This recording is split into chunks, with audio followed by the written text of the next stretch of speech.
Hello and welcome to Video Editing Techniques, useful tips for amateur video editors. I'm your host and friendly narrator today. A little background on me: I'm a multimedia project manager, which basically means I'm responsible for making sure that a project goes smoothly. In this case, a new online instructional course is being implemented into a learning content management system.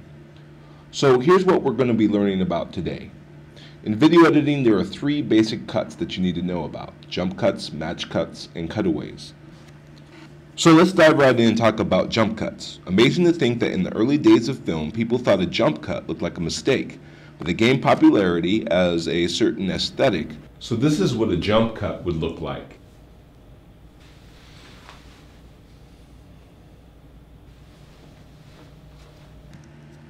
There are basic editing rules when it comes to jump cuts. The first is the 30-degree rule. The idea is that if a camera is placed 30 degrees from each shot, you will avoid the editor having to make a scene look like a bunch of jump cuts. There is also the 180-degree rule. By following this rule, you are guaranteed that the audience will understand spatial relationships in the scene. Next is match cuts, which are one of the most popular editing techniques.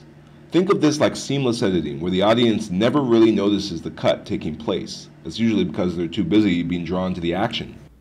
This is what a match cut looks like.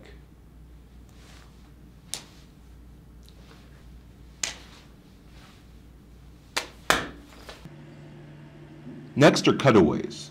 The idea behind a cutaway is to avoid jump cuts. However, it can be used as a type of foreshadowing. In news, cutaways make transitions easier, as it's usually in a talking head, one camera setup style. This is what a cutaway looks like.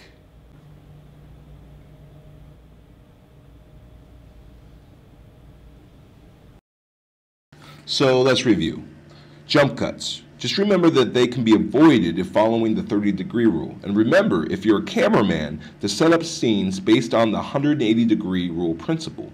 Match cuts are extremely popular and usually follow the match on action approach. Then we've got cutaways, which can be used to avoid jump cuts, and also a technique for foreshadowing. Remember that news stations use these all the time. Well, this has been Video Editing Techniques, useful tips for amateur video editors. Until next time, you have a good day.